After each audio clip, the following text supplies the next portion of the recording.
My name is Ken, and today I'm going to give you a tour of my work in progress 700-hour Mega Factory Star Wars themed Satisfactory playthrough.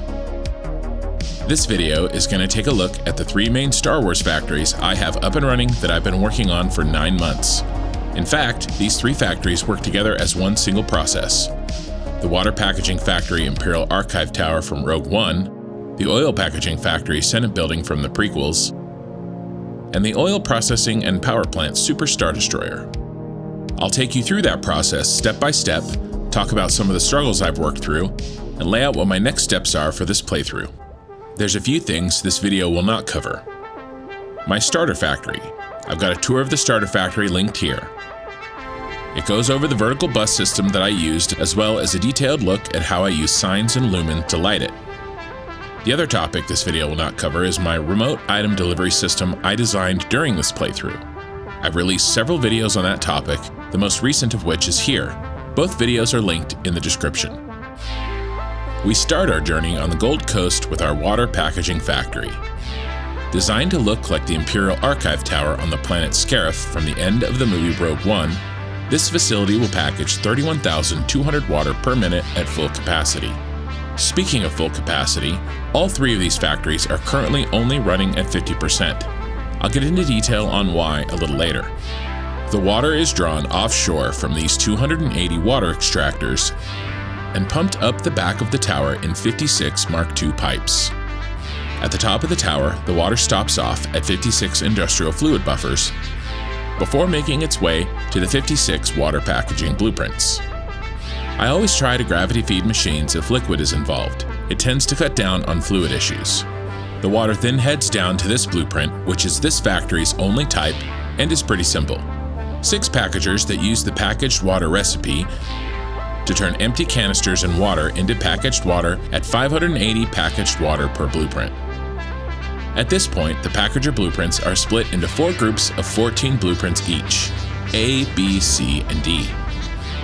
These 14 blueprints for each group are then run through a series of belt compressors in order to squeeze 14 belts of 580 packaged water per minute into 10 belts of 780 per minute before being loaded onto a train station.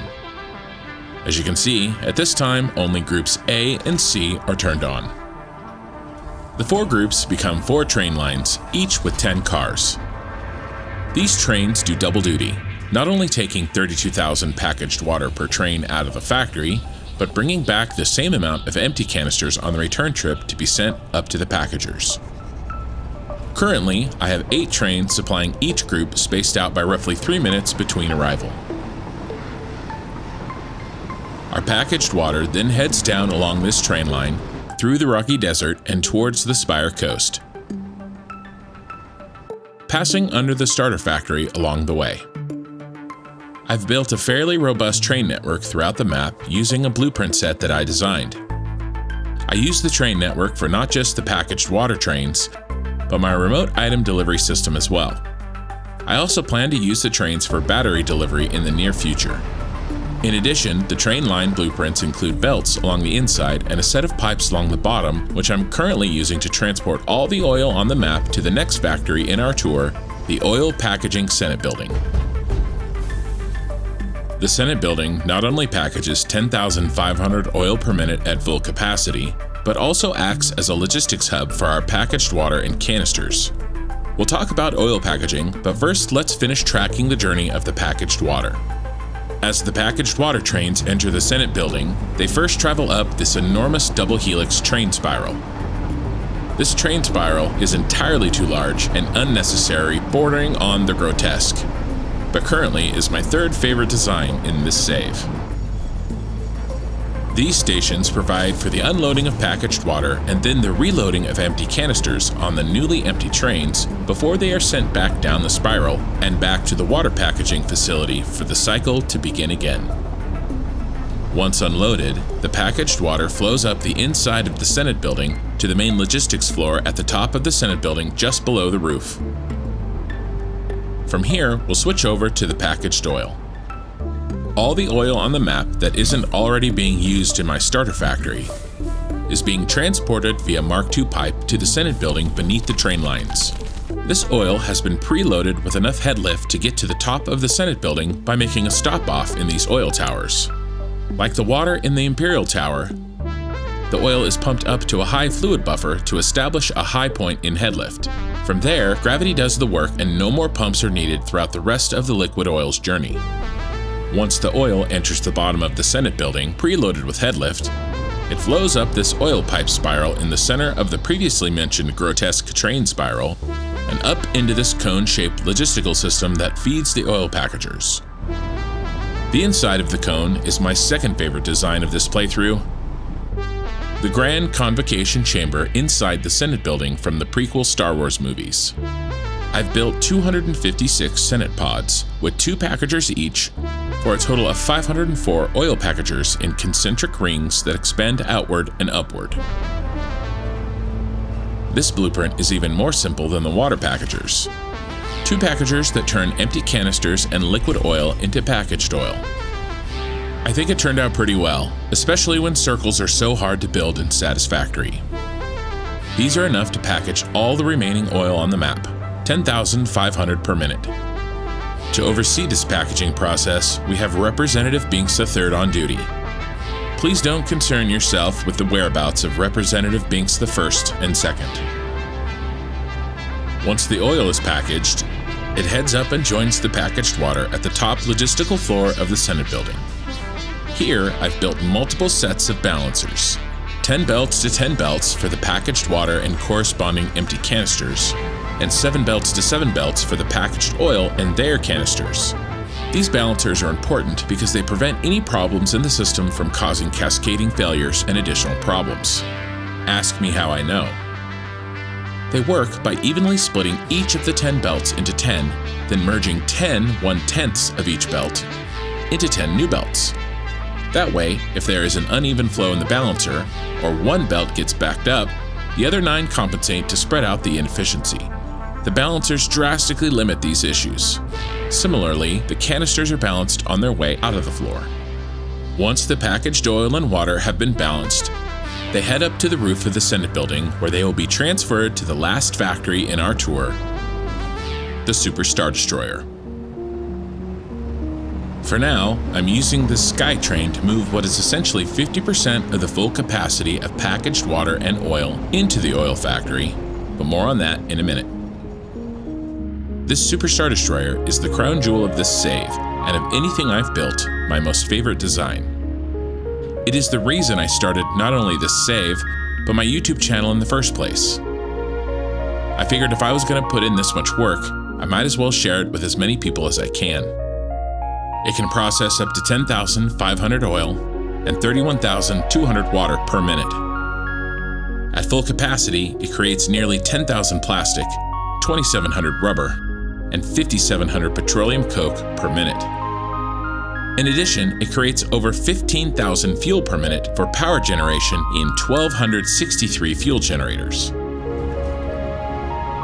Once the packaged oil and water arrives, it moves through one of the 4 areas of the factory: petroleum coke production, rubber production, fuel production, and finally plastic production. This factory was designed using a combination of blueprints for the machines themselves, as well as a blueprint for the input and output buses for those machines. For a detailed video on exactly how I used blueprints, satisfactorytools.com, and Excel to design this factory, check out a video I did on the process here. Our first stop is the petroleum coke blueprint that has 3 machines. The first is a packager that uses the unpackaged oil recipe and takes in packaged oil and outputs liquid oil and empty canisters. The empty canisters get spit back out of the blueprint, but the liquid oil move on to a refinery that uses the alternate recipe heavy oil residue that makes liquid heavy oil residue and a solid polymer resin. The polymer resin gets output out of the blueprint, but the liquid heavy oil residue moves on to the last refinery that turns it into our product, petroleum coke. The empty canisters get sent back to the packaging factories, while the petroleum coke will be sent off to eventually make batteries. The polymer resin is used as a main ingredient for our next set, rubber. The rubber blueprint has only two machines: a packager to unpackage the liquid water, and a refinery that uses that liquid water and polymer resin to make rubber. The next blueprint is the big boy that does most of the work in this factory and is also the most complicated. The first step is to unpackage oil and send it to a refinery. Like the petroleum coke blueprint, this refinery uses the alternate recipe heavy oil residue to make liquid heavy oil residue and more polymer resin for our rubber production. This time, however, the heavy oil residue is used in the alternate recipe diluted packaged fuel, which takes packaged water directly, combines it with the heavy oil residue, and outputs packaged fuel. The final step is to unpackage that into liquid fuel. This leaves us with packaged water and packaged oil as inputs, and empty canisters, polymer resin, and liquid fuel as outputs. Designing my blueprints this way helps me break the problem down into smaller pieces. I don't have to keep track of all 4 machines, I just have to think of each blueprint as a unit, one big machine that needs those inputs and returns those outputs. The final blueprint of this factory takes a portion of that liquid fuel and some of the rubber we made earlier to make plastic using a neat trick. Although the blueprint has 3 refineries, 2 take fuel and rubber and make plastic, and 1 takes fuel and plastic and makes rubber. There's a little bit of recycling here that was fun to design. The 2 recipes used were recycled rubber and recycled plastic. The remaining fuel that we've produced heads up to our network of 1,263 fuel generators to provide all the power we'll need for the rest of our playthrough. I will not be doing any nuclear in this save. The sheer amount of belt work and logistics to turn on only 50% of this beast is both amazing and overwhelming. Turning this on for the first time revealed a host of problems, all of which are fixed at this point. Besides various missing belts and my entire plastics section needing a redesign, the 2 largest hurdles were ensuring that the train deliveries remained spread out, and the fact that one issue tended to cause 2 more. The first was solved by creating a delay at the train station to spread out the trains each trip, and the second was solved with the previously mentioned balancers. Currently, the factory isn't quite running at perfect efficiency, but that's okay, because the 50% of capacity SkyTrain delivery system is temporary. Why is it temporary, you may ask? Well, I figure why build an enormous, working, flying factory shaped like a giant ship if you're just going to anchor it to the land with belts, pipes, or train lines? Therefore, I plan on delivering 100% of all the required packaged water and oil, as well as the removal of all the canisters, plastic, rubber, and petroleum coke to be done with a fleet of drones. But there was a problem. Drones require an insane amount of power and batteries require even more power to create. If we want drones, and I do, we need the power plant to provide the power to supply the power plant with its required materials. That's the reason this factory is turned on at only 50%. Not only did it provide the opportunity to test the system as a whole, which it needed, but it creates enough power, plastic, and petroleum coke to automate enough batteries to fully supply the power factory via drone. Toward that end, recently I've begun the next major phase of this playthrough, the construction of the Max battery plant. This will use 100% of the bauxite on the map and be shaped like the Jedi Temple from Star Wars. Once completed, this battery factory will be able to produce 4,170 batteries per minute, which should be more than enough to supply our Super Star Destroyer with everything it needs, as well as produce enough leftover batteries for the secret final project that will automate the space elevator parts. I stream 8 to 12 hours, a minimum of 3 nights a week, on both YouTube and Twitch, and if you can't make my live streams, the VODs are available on my YouTube channel. I try to keep a chill and relaxing stream, and manage to succeed most of the time. 1.0 is coming soon, so I'm pushing hard to complete this playthrough as I plan on restarting a new save for the 1.0 release with a new theme and a new set of challenges. I don't know how far I'm gonna get, but I'm gonna give it everything I have. If long live streams or VODs aren't for you, and I totally get it, I do try to put out a shorter update video like this one every month or so. For up-to-date information on my live stream schedule, my Discord is linked in the description. Whether this is your first video of mine, or if you're a regular live stream viewer, thank you so much for following me through this massive playthrough. There's a lot left to do, so I'll see you out there.